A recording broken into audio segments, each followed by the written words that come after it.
मैं आपको बता रहा था कट ऑफ फ्रीक्वेंसी के बारे में। कट ऑफ फ्रीक्वेंसी, ठीक है। तो कट ऑफ फ्रीक्वेंसी का मतलब क्या है, देखो समझो।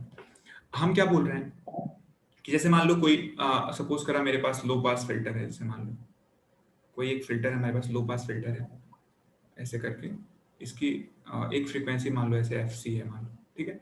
अब ये जो बैंड है जिस फ्रीक्वेंसी को पास करता है इसको हम लोग बोलते हैं पास बैंड, ठीक है। और जिसको स्टॉप कर रहा है इसको बोलते हैं हम लोग स्टॉप बैंड, स्टॉप बैंड। और ये हमारा है क्या है, ये हमारा इंडिकेट कर रहा है फ्रीक्वेंसी को, इंडिकेट कर रहा है फ्रीक्वेंसी को। और ये हमारा क्या है, मैग्नीट्यूड है, मैग्नीट्यूड है। अब देखो क्या है कि पास बैंड के पास बैंड कब होता है, पास बैंड तब होता है जब जेड नॉट जो है ना, जेड नॉट क्या हो, रियल हो।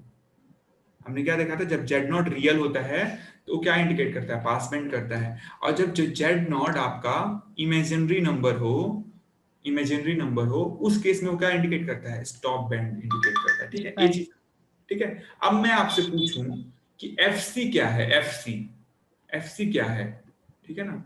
तो एफ सी के लिए ध्यान से देखो, एफ सी एक ऐसा फ्रीक्वेंसी है, एफ सी एक ऐसा फ्रीक्वेंसी है जहां पे जेड नॉट की वैल्यू क्या हो रही है, एक रियल नंबर से इमेजिनरी नंबर में चेंज हो रही है, इमेजिनरी, ठीक है।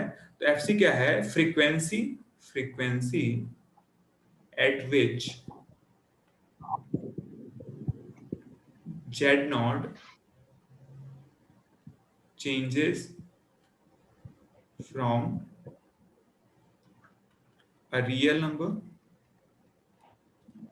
to an imaginary, imaginary number, ठीक है, ठीक है। ये डेफिनेशन है कट ऑफ फ्रीक्वेंसी का, ठीक है। आपको याद होगा एक और डेफिनेशन कट ऑफ फ्रीक्वेंसी का होता है, जैसे हम लोग ने पहली बार जब ईडीसी में करा था तो कट ऑफ फ्रीक्वेंसी को एक तरीके से और डिफाइन करते थे। कट ऑफ फ्रीक्वेंसी को ना हम लोग 3 डीबी फ्रीक्वेंसी बोलते हैं, ठीक है ना। 3 डीबी फ्रीक्वेंसी मतलब जैसे मान लो कुछ ऐसे है, तो आप हमने क्या बताया था, जहां पे पावर हाफ हो रहा होगा, जैसे मान लो कि कुछ पावर है यहाँ पे, इस पॉइंट पे मैक्सिमम कुछ पावर है, सपोज करा P1। अब एक कोई पॉइंट होगा जहां पे पावर हाफ हो रहा होगा, ठीक है। अब उस पॉइंट को मैं मार्क कर लूं और उस पॉइंट पे जो फ्रीक्वेंसी होगा, जो भी फ्रीक्वेंसी आएगा जहां पे पावर हाफ हो रहा होगा, उस फ्रीक्वेंसी को हम लोग कट ऑफ फ्रीक्वेंसी बोलते थे लो पास फिल्टर का, ठीक है। तो जैसे मैंने बताया था पावर हाफ हो रहा है तो वोल्टेज क्या हो जाएगा, √2 में। जैसे मान लो कि मैं अगर इसको वोल्टेज के टर्म्स में लिख रहा हूं, अगर ग्राफ को ड्रॉ कर रहा हूं, तो सपोज करा मैग्नीट्यूड के वोल्टेज के रेशियो के टर्म्स में, तो क्या होगा, जैसे मान लो सपोज करा मैक्सिमम वोल्टेज है A, ठीक है। तो पावर हाफ हो रहा होगा तो वोल्टेज क्या होगा, A/√2 हो जाएगा, ठीक है ना। तो A/√2 एक पॉइंट होगा ऐसे, A/√2, ठीक है ना। इस पॉइंट के कॉरेस्पॉन्डिंग जो फ्रीक्वेंसी होता था उसको कट ऑफ फ्रीक्वेंसी बोलते थे।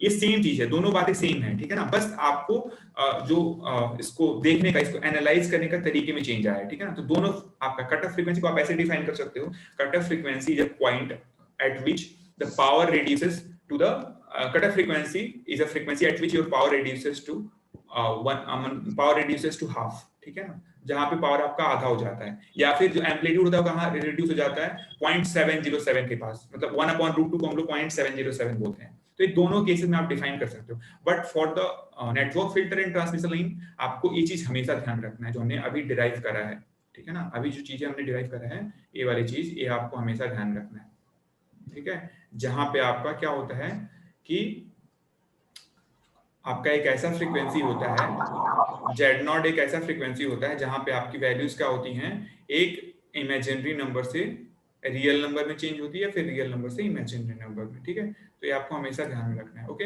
अब एक चीज बताओ, मैं जैसे मान लो मैं एक आपको ऐसे नेटवर्क दे दूं, एक ऐसे नेटवर्क देता हूं, देखो इसका यूज क्या है, जो अभी हम लोगों ने करा है उसका यूज क्या है। सपोज करा ये हमारे पास एक सिमेट्रिकल नेटवर्क है, ठीक है। ऐसे एक सिमेट्रिकल नेटवर्क है और इसको मैंने एक जेड नॉट से टर्मिनेट करा है, सपोज करो जेड नॉट है, ठीक है। ऐसे आप देख रहे हो जेड नॉट, ठीक है। अब इसको आप लिख रहे हो ऐसे JX1, ये भी लिख रहे हो JX1/2 रादर, JX1/2, और इसको लिख रहे हो JX2, ठीक है। आपको पता है कैपेसिटर लगा हुआ है, कैपेसिटर है, इंडक्टर है। तो आपको पता है जो कैपेसिटर के केस में X1 की वैल्यू क्या होती है, कैपेसिटर के केस में X1 की वैल्यू तो -1/ωc, ठीक है। और X2 की वैल्यू क्या होगी, ω/L। हमने बताया था ना, जो आपका ZC होता है, क्या होता है, ZC = 1/jωc, ठीक है ना।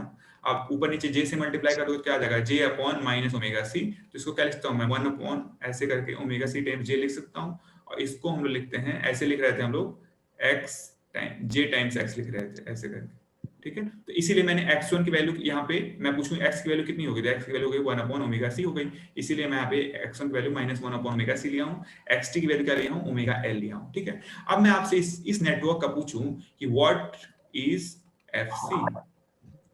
पहला चीज पूछूं कि fc क्या है, दूसरा चीज पूछूं कि कौन सा फिल्टर है, विच टाइप ऑफ फिल्टर, ठीक है। अब ध्यान से देखो आप इसको कैसे आप बैंड एनालाइज स्टॉप। कर सकते हो, ठीक है। अभी एक देखो कैसे कौन सा फिल्टर है पहले देखते हैं, और किस टाइप का फिल्टर है ये भी हमको देखना है, ठीक है। अब एक चीज ध्यान से देखो आप, अगर मैं इसमें जेड नॉट निकालता हूँ, जेड नॉट, तो जेड नॉट कैसे कैसे निकलेगा, जेड नॉट होता है आपका x1 का स्क्वायर, वेट यहाँ पे होता था जे स्क्वायर x1 का square by 4 plus x1 x2, यही होता था, याद होगा आपको, हम लोगों ने डिराइव किया था, ठीक है ना। अब ये जेड ए हो गया आपका ऐसे में अंडर रूट में ये हो गया जेड स्क्वायर, और x1 की वैल्यू क्या है आपका, x1 का वैल्यू है माइनस 1 अपॉन ओमेगा सी, ठीक है ना, इसका स्क्वायर और डिवाइडेड बाई 4 प्लस x1 का value minus 1 upon omega C, और x2 की वैल्यू क्या आई है, x2 की वैल्यू है आपका ओमेगा एल है, x2 की वैल्यू क्या है आपका ओमेगा एल, तो हम लिखेंगे इसको ओमेगा एल, ठीक है, ये हमारा, ठीक है। अब देखो जेड नॉट, अब जेड नॉट की वैल्यू क्या आ जाएगी, देखो जेड नॉट जे स्क्वायर का मतलब क्या होगा -1, ठीक है। अब इसको हम सॉल्व करते हैं तो क्या आ जाएगा, ये आपका आ जाएगा 1 upon 4 times omega square C square, और ये आ जाएगा आपका माइनस में ओमेगा से ओमेगा कैंसिल हो जाएगा, बचेगा एल बाई सी, ऐसे करके, ठीक है। अब देखो इसको मैं क्या लिख सकता हूँ, इसको मैं लिख सकता हूँ 1 अपॉन एल अपॉन सी minus 1 upon 4 omega square C square, ठीक है, इतना लिख सकता हूँ ना। अब देखो एक चीज आप ध्यान से देखो इसमें, अगर आपको मैं बोलूं फॉर, अब मैं जेड नॉट को ध्यान से एनालाइज कर रहा हूं, ठीक है। अब जेड नॉट का मैं अगर मान लो कि एल बाई सी की वैल्यू, एल बाई सी की वैल्यू अगर मान लो ग्रेटर हो जाए किससे, 1 upon 4 omega square C square से, ध्यान से समझो मैं क्या कह रहा हूं।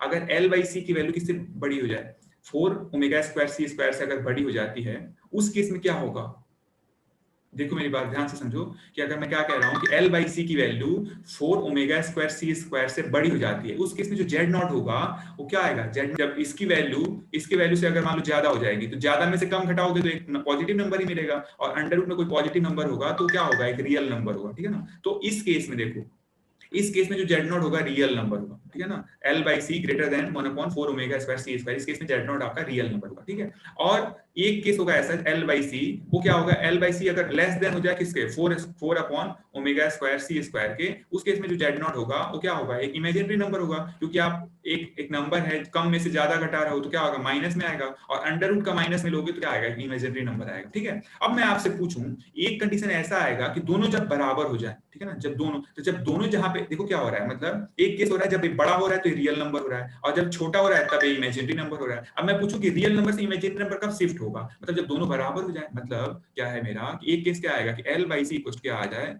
एल बाई सी की वैल्यू किसके बराबर हो जाए, 1 upon 4 omega square C square के बराबर हो जाए, क्या हो जाए 1 बाय 4, वेट,